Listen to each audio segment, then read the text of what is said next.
Dave Hooker from Recruiting Nation joins us now for the latest bit of bad news on this Trojan recruiting class. Yeah, Jalen Ramsey has signed with Florida State just moments ago. He dons the Seminoles hat, signed his letter of intent, which he'll send in a little bit later. You know, we started hearing this chatter that Florida State had made a strong push yesterday. I'm told that Southern Cal got in touch with the family last night and made a last-ditch effort to secure Ramsey, who committed last summer, but to no avail. He goes to Florida State. I think it's a little bit of a surprise considering his teammate is signing with Florida. We thought the Gators were very much in play. He said he liked Vanderbilt early in the recruiting process, but in the end, the Seminoles now have a four-star prospect that can help them pretty quickly. All right, Dave Hooker from Recruiting Nation.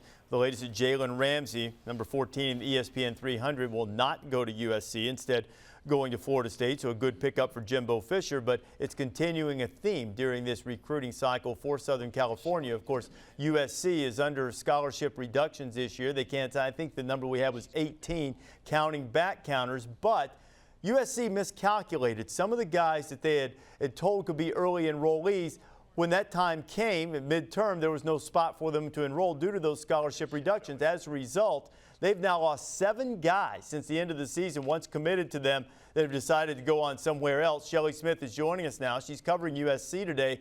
So what's the reaction? What's the mood around USC with this change and the rash of decommitments from the Trojan program? Well, believe it or not, Reese, the sun did come up this morning at USC. Now, Lane Just Kiffin didn't bring and his any staff recruits have with been it. upstairs. Well, I don't know yet. We haven't any official signings yet. But Lane and his staff have been in their offices all night. They were calling the West Coast recruits until midnight and then the East Coast recruits at 3 a.m. Now, he sent me this text picture of their stash, which is pretty much every energy drink in existence, which we'll be rating later on this morning. They're waiting now on the announcement of linebacker Quentin Powell, who should announce on our air at about 9:15 Pacific. Now, he's from Florida, where Kiffin has had a pipeline of sorts for years. And he was high school teammates with current Trojan Leonard Williams, who was very productive in his freshman year. Now, Kiffin and company are likely still reeling from the loss of 2 decommits to UCLA and still sweating out the impending announcements of 4 others. Reese?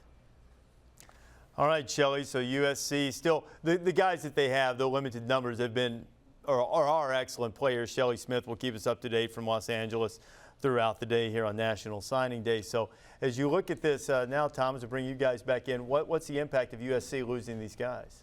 Well, it's significant. Let's focus on the positives. The positives are, with the limited numbers, they've got a quality level of player. It's some positions of need. I don't think there's any question about that.